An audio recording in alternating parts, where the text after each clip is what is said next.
సలేశ్వరానికి భక్తులు పోటెత్తారు. దీంతో శ్రీశైలం హైవేపై దాదాపు 6 కిలోమీటర్ల మేర ట్రాఫిక్ జామ్ అయింది. దీంతో శ్రీశైలం ప్రధాన రహదారి రద్దీగా మారింది. నాగర్ కర్నూలు జిల్లా శ్రీశైలం ఘాట్ రోడ్డుపై భారీగా ట్రాఫిక్ జామ్ కావడంతో భక్తులు తీవ్ర ఇబ్బందులు పడుతున్నారు. అమరాబాద్ మండలం మన్ననూరు అటవీశాఖ చెక్ పోస్ట్ నుంచి సిద్ధాపూర్ క్రాస్ రోడ్డు వరకు ట్రాఫిక్ జామ్ అయింది. సలేశ్వరం వెళ్తున్న వాహనాలకు అటవీశాఖ సిబ్బంది టోల్ గేట్ వసూలు చేస్తున్న నేపథ్యంలో వాహనాలు భారీగా ఘాట్ రోడ్డుపై నిలిచిపోవాల్సిన పరిస్థితి వచ్చింది. ట్రాఫిక్ నియంత్రణ కోసం తగిన పోలీస్ బందోబస్తు లేకపోవడం, ఘాట్ రోడ్డుకు ఇరుకుగా ఉండడం, అలాగే శని, ఆది, సోమవారాలు వీకెండ్ సెలవులు కావడంతో వేలాది వాహనాల్లో భక్తులు సలేశ్వరంతో పాటు శ్రీశైలం వెళ్తున్నారు. పెద్ద ఎత్తున భక్తులు తరలి వస్తూ ఉండడంతో వాహనాల రద్దీ పెరిగి ట్రాఫిక్ జామ్ కు దారితీసింది. రోడ్ల మీద దాదాపు 5-6 గంటల పాటు వాహనాలు నిలిచిపోవడంతో భక్తులతో పాటు హైవేలో ప్రయాణించే సామాన్య ప్రజలు సైతం అవస్థలు పడుతున్నారు. నల్లమల అటవీ ప్రాంతంలో జరుగుతున్న సలేశ్వరం జాతర ఉత్సవాలతో పాటు మధ్యమడుగు హనుమాన్ జయంతి ఉత్సవాలు కొనసాగుతున్న నేపథ్యంలో తెలుగు రాష్ట్రాల నుంచి పెద్ద ఎత్తున భక్తులు, యాత్రికులు వెళ్తున్నారు. ప్రతి ఏటా చైత్ర పౌర్ణమి సందర్భంగా 3 రోజుల పాటు సలేశ్వరం లింగమయ్య స్వామి జాతర నిర్వహిస్తూ ఉంటారు. అయితే వరుసగా 3 రోజుల పాటు సెలవులు రావడంతో భక్తులు ఒక్కసారిగా అటు సలేశ్వరం జాతరకు, ఇటు శ్రీశైలం దేవాలయానికి పోటెత్తారు.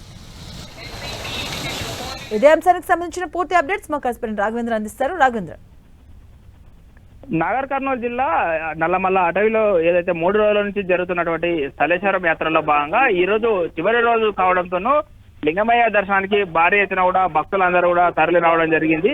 ఏదైతే ఈ రోజు వీకెండ్ కావడంతోనూ కూడా ఇటు హైదరాబాద్ నుంచి కూడా భారీగా భక్తులు లింగమయ్య దర్శనానికి ఒక్కసారిగా పోటెత్తినటువంటి పరిస్థితి అయితే నెలకొన్నది.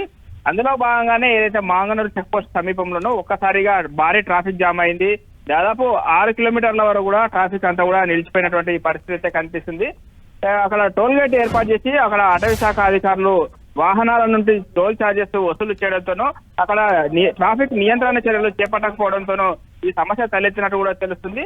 ఓవైపు భక్తులంతా కూడా తొందరగా వెళ్లి లింగమయ్య స్వామి దర్శనం చేసుకోవాలని చెప్పేసి అక్కడ ఆందోళనలు చేస్తున్నారు. ఎందుకంటే ఈ రోజు చివరి రోజు కావడంతోనూ సాయంత్రం అయితే లోపలికి వెళ్ళడం కష్టంగా ఉంటుంది నల్లమల్ల అటవీలో అని చెప్పేసి భక్తులు ఆందోళన చేస్తున్నారు.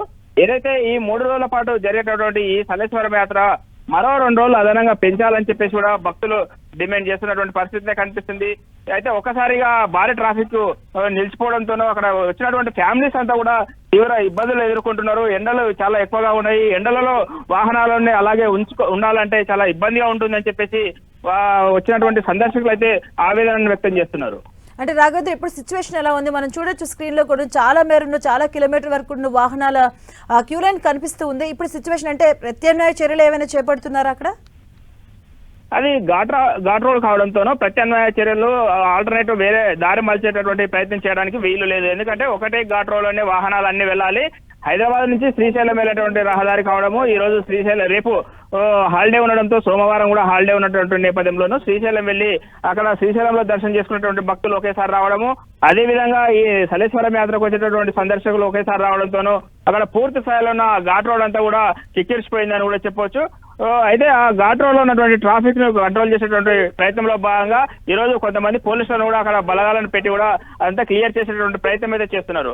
అయితే తెల్లవారుజాము నుంచి ఆ ట్రాఫిక్ అంతా కూడా జామ్ కావడము, అదేవిధంగా ఉదయం యథావిధిగా వచ్చేటటువంటి వాహనాలు అన్ని కూడా నిలిచిపోవడంతోనూ దాదాపు 5-6 కిలోమీటర్లకు పైగా ట్రాఫిక్ అంతా కూడా నిలిచిపోయినటువంటి పరిస్థితి అయితే కనిపిస్తుంది. అంటే ఎంత టైం పడుతుంది ఒక్కొక్క వాహనానికి అక్కడ క్లియరెన్స్ చేయడానికి? అక్కడ ఉన్న అధికారులు ఏం చెప్తున్నారు? వాహనాలను అన్నింటినీ క్లియర్ చేయడానికి చాలా సమయం పడుతుందని చెప్పేసి చెప్తున్నారు. ఎందుకంటే అటు శ్రీశైలం వెళ్ళేటటువంటి వాహనాలను, ఇటు సలేశ్వరం వచ్చేటటువంటి యాత్రకు వచ్చేటటువంటి వాహనాలను రెండింటిని కూడా క్లియర్ చేసేసరికి చాలా సమయం పడుతుందని చెప్పేసి చెప్తున్నారు. కొద్దిసేపటి తర్వాత ఒకవేళ టోల్ గేట్ ఏదైనా రద్దు చేసి ఒకవేళ మినహాయింపు ఇచ్చి కొన్ని వాహనాలను సలేశ్వరం యాత్రకు వచ్చేటటువంటి వాహనాలను రూట్ మలిచేటటువంటి అవకాశం ఉంటే దాన్ని చేసే ప్రయత్నంలో చర్యలు తీసుకునే అవకాశం ఉంటుందని మాత్రం చెప్పవచ్చు. Right, thank you Raghavendra.